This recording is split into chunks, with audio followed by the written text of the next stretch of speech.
최근 학교 행정실장의 비위 혐의를 교육청에 제보한 교사가 파면을 당했고요. 또 학교 건물의 안전성을 지적한 글을 SNS에 올린 학생은 학교로부터 고소를 당했습니다.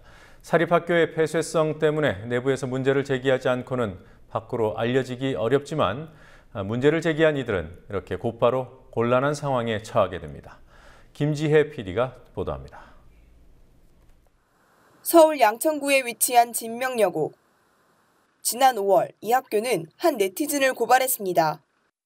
SNS에 학교가 무너지고 있다는 글과 함께 균열이 간 내부 사진을 올려 학교의 명예를 훼손했다는 이유였습니다. 수사 결과 이 글을 올린 네티즌은 진명여고 3학년 학생으로 밝혀졌습니다. 학교 측은 해당 네티즌이 학생인 줄 몰랐기 때문에 고소를 했다고 밝혔습니다.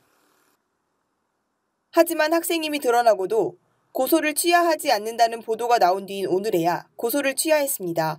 진명여고 그 트위터글 관련해서요. 오늘 취하했고요. 오늘 그럼 오전에 취하를 하신 거죠? 예. 사립학교에서 문제를 제기했다가 곤란에 처한 경우는 이뿐만이 아닙니다.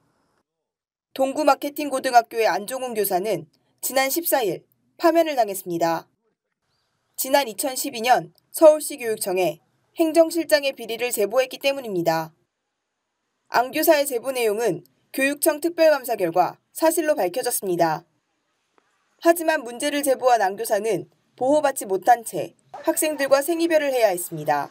민원 보호가 제대로 되어 있지 않고 있고 심지어는 감사 나와가지고 민원이랑 감사다라고 내부 민원이랑 감사다라고 꼭 밝혀주고까지 하고 또 사람들 사이에서는 벌써 누구 민원이 알고 있다라는 거 이런 것들은 서울시 교육청에서 제대로 민원인에 대한 보호를 소홀히 했다든지 아니면 고의로 알렸다든지 문제가 심각한 것 같다라고 이제 제가 다시 민원을 제기했을 때 돌아온 답변은 서울시 교육청에서 절대 그럴 리 없고 그런 일을 하지 않았다. 선생님은 그냥 아니라고 하시면 된다. 이렇게 오히려 그냥 아주 소극적인 보호를 위한 어떤 대응이나 뭘 하겠다는 말은 전혀 없더라고요. 안 교사는 사립학교의 폐쇄적인 특성 때문에 내부인의 문제 제기가 꼭 필요하다고 말했습니다. 그래서 서울시 교육청에 관련 내용에 대해서 제가 알고 있는 내용을 이제 알려주면서 이제 질의를 하게 됐습니다. 그래서 행정실장이 요리는 구속이 되었었고 어떤 그 징역형까지 선고받았고 뭐 그렇다면 사실 당연 퇴직 조항인데 이후에 이제 어떤 처리가 되었는지 만약 2심, 3심의 결과가 바뀌었다면 이제 어떻게 바뀌었는지 이런 내용을 또 서울시 교육청은 보고받았는지 알고 있는지 관리감독기관이고 행정실장의 급여는 서울시 교육청으로부터 나오잖아요. 그런데 교육청에서 온 답변은 일단 먼저 유선으로 전화가 와가지고요. 자기들은 전혀 모르고 있었다.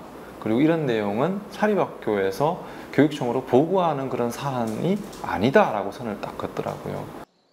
학교 측은 안 교사를 파면한 이유는 내부 고발이 아니라 평소 근무 태도에 문제가 있었기 때문이라는 입장입니다. 서울시 교육청은 안 교사를 파면한 동구 마케팅고에 대해 감사에 착수했습니다.